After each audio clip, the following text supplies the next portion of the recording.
Senator Bato de la Rosa, who's been in hiding for 6 months, kailangan nilang dukutin o hilain papunta doon sa Senate hanggang sa magkasugat-sugat yung kamay nitong pobreng senador. Pobre pa kasi nadapa siya, kawawa naman. Nahawa nga ako, maiyak-iyak pa nga ako nung nadapa siya. Sabi ko, kawawa talaga to. And then... You're sarcastic, right? Okay. Just making sure, sir. And then after noon, mabigyan niya yung boto niya, nagkaroon ng putukan, brown out, sabi niya, umalis siya, naawa na naman ako, sabi ko. Dapat man lang, nung pag-alis, meron dapat banda habang siya yung naglalakad palabas ng Senado. Oh. So, I want to go back to what happened today because yung mga kasamahan po, dahil nangyaring Blue Ribbon Committee hearing, I don't know if that's going to be acceptable to you or your group because I know... That's bogus hearing. Masyadong harsh ata pag sinabing bogus hearing. Sinabi na po ni Tito Sen, bogus at ni Senator Kiko. Press conference naman siguro para hindi naman sila sumamanlo. Baka sabihin, unparliamentary naman itong ginagawa ko, calling them bogus, when in fact they're still senators. So let's say they're having a press conference kasi nagpatawag sila sabi nila ng media para i-cover yun. But it's very unfortunate, yung media na pinatawag nila na para to cover itong mga ginagawa nilang pag-uusap, tinawag niyo mga bayaran. Hindi ba? Masama yun, masakit yun. I think it wasn't Alan. I think it was Senator Marcoleta. He was uncalled for. Eventually, he was asked about it by the media as well. And he clarified the issue and actually issued an apology. So, ang tawag niyo po dito ay press conference. Sabi nga ng ibang kasamahan niyo, ginamit na po yung salitang bogus. Sir, do you think that after what happened yesterday, when you guys took over, because ang numero po was 12 and 10. Correct. And of course, ang dami na pong ruling na, yung 1949 ruling ay in-invoke dito, at yung SP po si Senator Drilon back then, in 2015, March 5 ata, the month of March 2015, nangyari na din daw po ito. How can this proceed if the group still is saying that what you guys did is illegal? Because at the end of the day, what they're saying is what you need is 13. And what you're saying, the group of your group is saying, no, we need 12. The problem with him, like I said earlier, is doesn't know how to accept defeat. Gusto niya palagi siyang panalo. Gusto niya lahat naka-tailor fit para doon sa gusto niya mangyari. Now, kami ay ni-recognize ng House of Representatives. Na-recognize kami ng Executive. And then meron tayong jurisprudence na tumutugma doon sa ginawa namin, yung Supreme Court. So, lahat ng legality sa amin. In fact, nung mag-press conference sila kanina, may mga resource person sila na hindi pumunta dahil hindi sila na-recognize. So, yung maliban doon sa 18 Marines.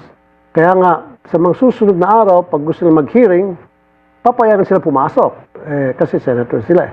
Pero yung mga resource persons na bit-bit nila, hindi papayagan pumasok yun. But that was supposed to happen today. Yun pong sinabi ni Acting Senate President Win Dihuba. And even your brother, Senator Erwin, sabi niya hindi papayagan yung mga resource persons kasi ni-revoke na yung invitation.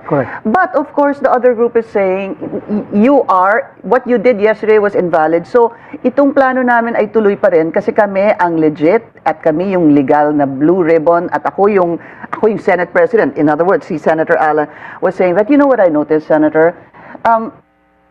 Parang yung staff po, sila po ang nalalagay dito sa alanganin. Like what happened today, sir. Ayaw papasukin yung 18 Marines dahil yan po ang utos ni Senator Erwin Dihuba. But yet, Senator Pia is saying that I am the committee chairman of the Blue Ribbon Committee. So, hindi na po alam ng mga tao, ng staff ko anong gagawin. To the point that, bumaba si Senator Pia, kinuha niya po sinamahan niya yung 18 Marines, kapit-bisig po sila hanggang umakyat po sila was it I forget which room that was, kung saan sila nag-hearing. Well, Pinky, wala naman sa posisyon si Pia maging si Alan kasi nung Wednesday, we declared all positions vacant. At nag-elect na kami ng mga bagong chairman sa different committee. So, out na talaga sila. Yun nga lang, hindi nila matanggap. And then once after we did that, we were immediately recognized by the House of Representatives. We were recognized by the executive. Tapos meron kaming hawak na jurisprudence para pakita na illegal itong mga ginawa namin. Meron pa kaming yung, sabi mga, May 5, 2015, na kasama pa nga si Pia at that time. Senator Lauren also. Pero ang present lang at that time That's right. was Pia doon sa 12. So bakit this time hindi niya i-honor? Nung before, pumayag naman siya, sumama siya. What do you foresee happening, sir? I mean, kahit I understand the argument that you're raising. I spoke about this with former Senate President Franklin Drilon. Tinanong ko nga, legal ba yung inyong ginawa kahapon? Sinabi niya yes. But the other side is still saying, hindi eh. Sabi nila, 13 is the magic number. In other words, Senator, if only one person, another person jumped to the new majority, this would be solved. Do you think there's a possibility soon? Pero That is pwede correct. ho ba yun? Pwede. Na sinidiyan na po kayo? Well, dalawang pwede mangyari, Pinky. One, si Presidente magpatawag ng special session and then babanggitin doon sa proclamation niya na ayos niya problema sa Senate. Or two, hintayin namin hanggang sa SONA, yung in the morning, then mag-open session, magbubutuhan kami at by that time, 30 na kami, tapos. Pero gigit na po yung impeachment eh. That is correct. Now, sa impeachment, outnumber namin sila. Kasi we amended the rules para talaga kami ng impeachment manager. Sa ngayon, di pa namin talagang natutukoy kung sinong maging impeachment manager namin. So, come impeachment day, may kita naman niya na outnumbered siya. Siyempre, magbobotohan, divide the house, talo sila. Kasi ang lalabas po dito ay 12 and 10 pa rin. That is correct. Senator, so in today's hearing, dumating po yung 18 Marines. At sinasabi nga ng mga senators today like Senator Alan, Senator Marcoleta, that, ito ay ibang hearing. Kasi ito ay iba kasi dito lalabas kung ano yung mga hindi inilabas during the previous hearing. For example, to cut a long story short, sir, ang lumabas, nakatanggap ng mali-maleta si Senator Soto at si Senator Erwin. Doon muna po tayo doon sa dalawa. Senator Soto and Senator Erwin Tulfo, your brother, ay nakatanggap daw ng maleta. Okay, I talked to Erwin about that and dinila niya, as a matter of fact, sabi niya, magdidemanda raw siya. Kasi it's a total lie. Sabi ko, paano nalaman yung bahay mo? Sabi ko, nandun yung sinabi yung bahay mo, Green Hills. Sabi niya, Kuya, kung matatandaan mo, there was one time na nag-viral siya dahil meron siyang nakasagutan na taga-homeowners association ata yun, doon nalaman na Green Hills siya. So, madali naman idudugtong-dugtong yun. Sabi niya, definitely I'll file a libel suit. Sabi niya, dahil hindi naman sila covered ng parliamentary immunity because at that time, kanina, hindi naman sila legit. So, prone sila sa demanda. I see. And then also, ang pagkakaalam ko, base sa mga pagtatanong ko, before, kasama ang pangalan ni Lauren doon at saka ni Marcoleta. Bakit nung kaninang hearing, wala na yung pangalan ng dalawa? Was it Marcoleta or Villar, sir? I'm sorry. Villars and Lauren. Actually, that's what also Senator Erwin said a while ago. Bakit hindi na-mention yung pangalan ni Senator Lauren and Senator Villar? In-skip. Kasi nandun din daw sa affidavit. Yes. So, but this group is saying this is the true investigation into the flood control scandal. Kasi kanilang inilalabas kung sino ang dapat ilabas. What do you say to that, sir? Kaya nga yan sinasabi ko, Pinky, they can form the kind of narrative that they want na nobody can question them. Kasi kung halimbawa, meron mga members doon from our group, kunyari legit sila, okay? Pwede namin i-cite in contempt yung kasinungalingan ng resource person. And then meron mag-second demotion na member para tuloy-tuloy na pwede siyang talagang tuloy-tuloy na siya makulong.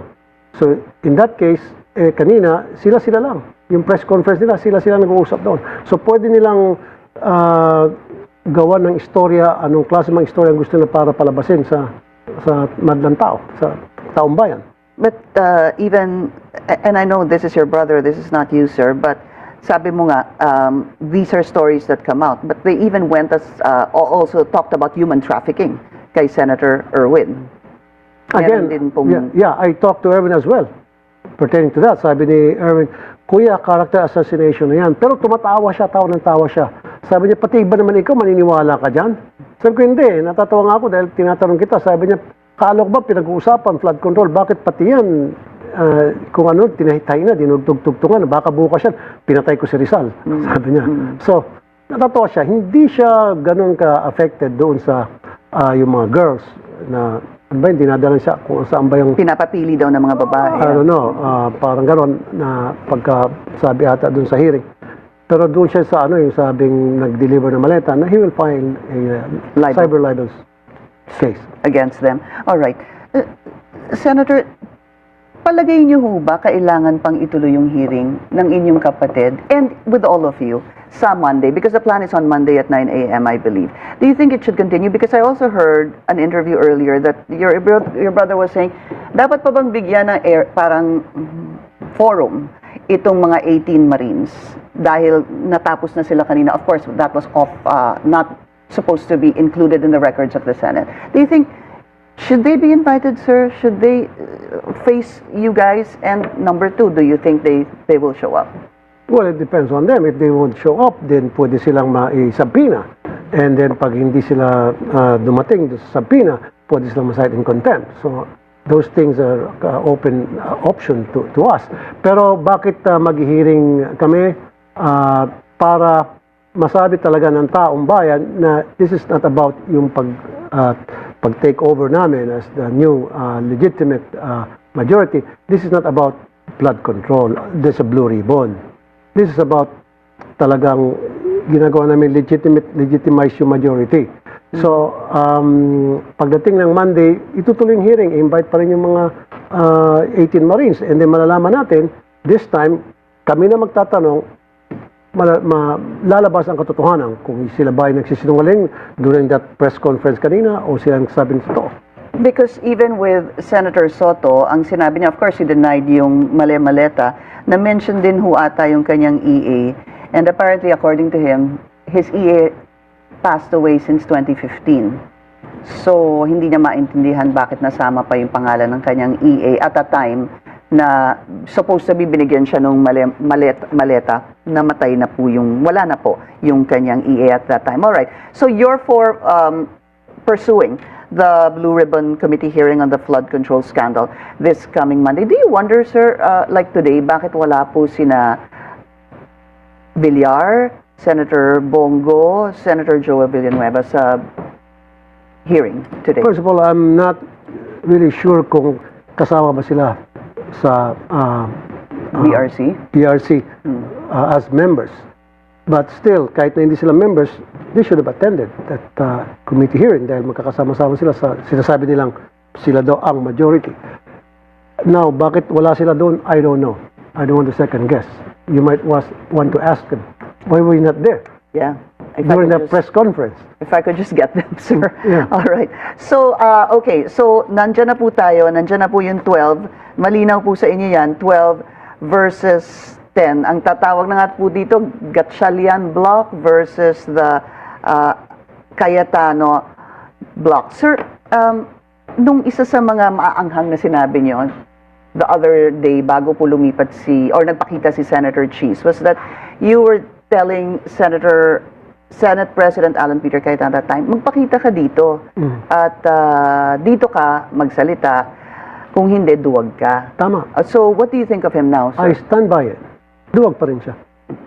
Kasi the reason why I said that, dahil palagi na lang siya sa Facebook. At kung meron kang issue against us or against anybody, sa mga kasama mo sa Senate, then do it on the floor, sa plenary, para meron kaming chance dito, nasagutin siya.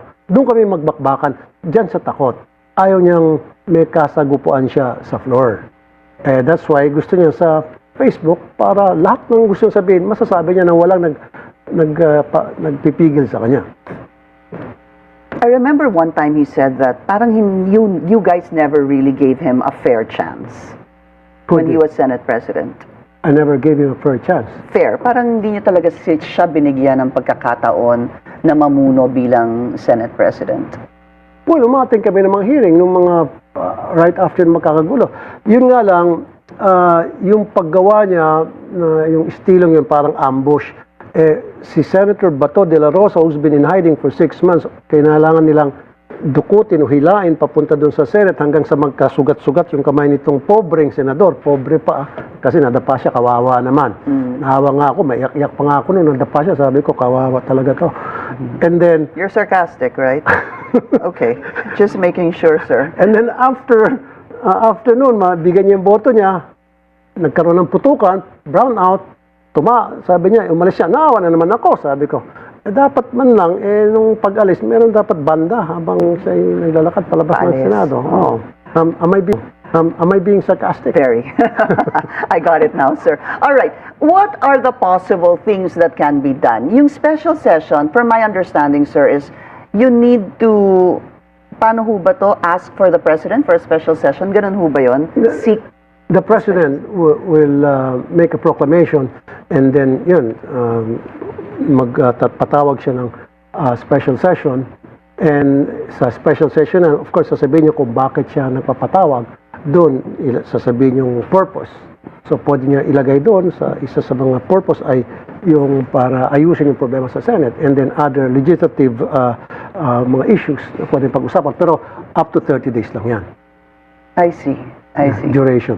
I see. Kasi pwede niyang sabihin na this Senator Win Gatchalian is the presiding officer or the Senate President pro tempore that is recognized by Malacanang, which Yusek Claire Castro already said. Here's the thing, sir. Sasabihin kasi ng Cayetano Block na, sabi ko sa iyo, hindi independent ang Senado na yan under the Gatchalian Block eh. No. Kaya nga kami na-recognize ng executive kasi merong precedent. Meron kaming jurisprudence from the Supreme Court. And nangyari na rin yan noong 2015. So, even the House of Representatives, ni-recognize kami. So, same thing with the executive. Kaya nga, pag nung itong press conference nila, meron sila mga resource person na tao from the government, whatever government agency that was, hindi umattend. Kasi pwede naman mautusan ng executive na, wag kayo mag-attend, kasi hindi naman legit mga yan. There's nothing they can do. Pero sa amin, mag-attend because kami ang legit. So, what we can expect from the Senate right now is a hearing on Monday. Hindi ho ba? There will be a legitimate hearing on Monday. Okay. Blue ribbon. And Marines, the 18 Marines will be invited. I don't know, it depends on the committee chair. And maybe meron pang ibang mga resource persons who are going to be invited. Are the senators still invited to join the new majority now except Alan Peter Cayetano, sir? Yun yung sabi niyo the last time. Yeah. Lahat ng mga senators invited sila. Well, ngayon pwede na pati si Alan, pwede na. Ay, hindi na siya steady doon. Huwag na steady. Pwede na siyang hawak na niyang bit. So now you're inviting him also. Yeah. Okay. Pwede na siyang sumayaw sa harap namin kasi masaya na siya. Do you think, sir, that you can actually really work together? Because honestly, sir, I see a lot of strained relationships or, not so... You know what? I'll tell you this. Before all these things happen, kaibigan ko siya eh. Palagi niya ako binabati. Mas makita niya ako. Tapos magbibiro-biro siya. Mahilig siya magbiro. Lalapitan niya ako, makipagkwentuhan sa akin, mag-joke. So I consider him as a friend. Dahil ganun na nga yung trato niya sa akin. And happy naman ako sa pagtrato niya. Nagulat na lang ako na, oops, lumabas yung kanyang tunay na kulay. Then dinudugtong ko yung panahon nung nasa HOR siya. Ngayon dadalhin niya sa Senate. So nakakalungkot. So kumbaga nabura yung respeto ko sa kanya nung paano ko siya nakilala. How do you see him now? Malungkot yung kanyang buhay. Alam ko binabagabag siya ng kanyang konsensya, but there's nothing he can do dahil siya yung klaseng tao na ayaw tumanggap ng pagkatalo. So kasi pag tinanggap niya, pagkatalo niya, so hindi na siya si Alan Peter Cayetano. Sabi niya po, basta makuha niya yung 13, I will step down or I will resign. But of course, that's necessary as long as you get the 13. There's no need to resign or step down. Well, who knows? Automatic. Who knows? Well, then baka magdilang anghel siya. Are you optimistic though? Of course, ganun dapat ang buhay ng tao. Palagi tayo optimistic.